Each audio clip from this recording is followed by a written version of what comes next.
decimated really in class, not just in Ireland, but in most countries, particularly. So they developed the patriotic values that the boys would be ready to sacrifice themselves if the country would call upon them later.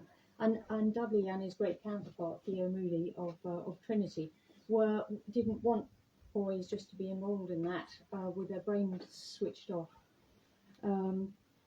He was so alive in these discussions that there were sort of passionate discussions about some of these issues wherever they went. There was a programme, not many people will remember it, called The Professors in the 1960s, when television was just developing, and this would be Dudley sitting there with his great friend Desmond Williams, who was a very heavy smoker, in a studio in RTE, and now and again you could just about make out behind the smoke one of their heads as they had this great discussion.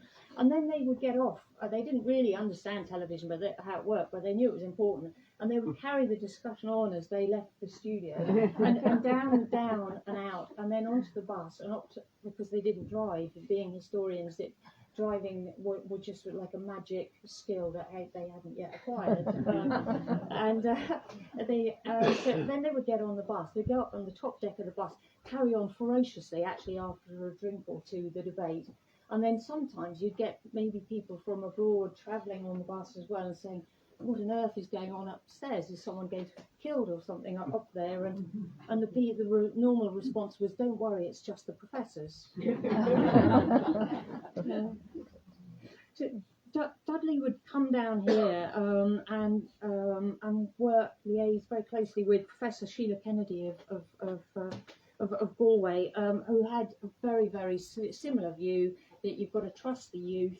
You let them organise conferences once a year, the Irish History Students Congress, it was called, which started in 1950.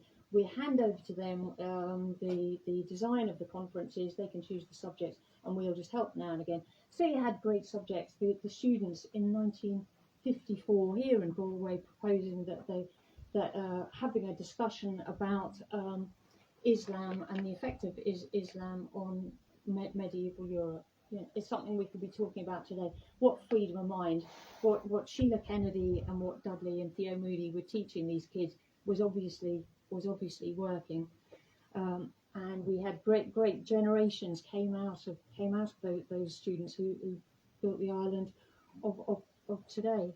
When he was often here, like maybe I would guess maybe once or twice a year he would be in Galway, and he said once on one of his earlier trips, we look up to you as being infinitely more important for the life of Ireland than we are. He was saying that to Galway from Dublin, and you could think, well, is that just flattery? Is that just nice words? But it wasn't, because there's two reasons to say it wasn't. One was he just wasn't a man for flattery. I mean, there's a woman I know went to one of the pubs that he used to frequent, and she's got, her nose isn't straight, and she told me, well, he would tell me, your nose isn't straight. And he would never pay you a compliment unless he meant it. So that's what he thought about Galway. And he was also, he'd married himself into the Hidden Island in 1933. He married Sheila O'Sullivan, who was actually from Cork, but she could have been from here. She was someone who was fascinated by Yeats and Lady Gregory and by the Cuchulainn stories and the mythology. And I'd say she was probably a world expert actually on Yeats's youth mythology, except that she wasn't known about it. She was the world expert in our kitchen talking about all of this. And so in our house we were all the time talking about literature in particular, as Sarah was saying, Brendan Behan, what he was saying about the development of Ireland. How was it that an IRA man was becoming an anti-violence person? We would have these discussions all the time. It was a wonderful place to be when I was there at the house in Clontarf in Dublin. But Galway, coming back here, Galway was very much ahead because in 1900 the Galway Archaeological and Historical Society was set up, and we were celebrating recently its 125th birthday, But that was 1900. That was 6 years before the first lecture was delivered on Irish history in Trinity. So there was a lot of ground to make up. We had taken the view, obviously from the British, that almost Ireland didn't really have a history. And then what Dudley was realising, it was a matter also of national security, not just pride, that we worked on our history, because if you don't have an identity either as a country or a person, it's going to be very difficult for you to claim your rights. And we can see that that's happening now in Gaza. You know, Trump's attitude to Gaza is it's just a nice piece of land, and why can't we take it? So that was why Dudley worked with such fury in the 1930s, because war was coming, and a small country is very vulnerable when the big states crash against each other. You could just be taken over, especially if you can't prove that you've got a history and therefore claims to the land that you occupy. He was very international too, because if you want to reduce the possibility for countries to fight, as we're seeing now with America and Israel and Iran, understanding each other is obviously an alternative to that.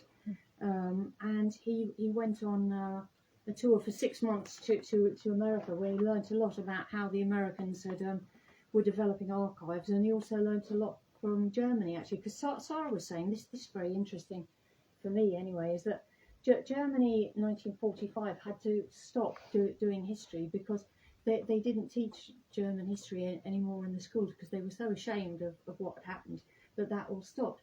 But the one bit that they could carry on was our archives. They'd been the Western world's leaders on archives, and so Dudley liaised a lot with them in Koblenz, and they came over here and helped us develop our archives. Just going back to his history, and my listening to them talking about all these things as a child when I was in Clontarf with them, and also actually over here in Galway with my other grandparents, talking about the old stories, and that was always an inspiration to me. But I spent most of my life over in England, down in London, where I was born, and in Canterbury, and I always felt there was this side of me, going back to the word wild. There was this kind of wild Irish side, which I thought, I would say an awful lot of people had the same kind of feeling, being slightly dislocated over in England with this wild side. And I thought it was about bad behaviour, that it was about drink, really, because I thought I must sort of keep a lid on this wild side. And then it was recently that Caroline Rowan suggested that we read Augusta Gregory, and I'm looking at Cuchulainn, and the introduction to that. I didn't even know who'd written the introduction. I'd forgotten. When I was reading it, well, it turned out to be W.B. Yeats, but I thought, wow, this is really powerful stuff here. And W.B. Yeats start talking about Irish people and their absolute fascination with the mythology and the wells and the kings and the queens, lots of queens. And I realised that it was that. It wasn't bad behaviour that it inspired me. It was that imagination that was the essence of me.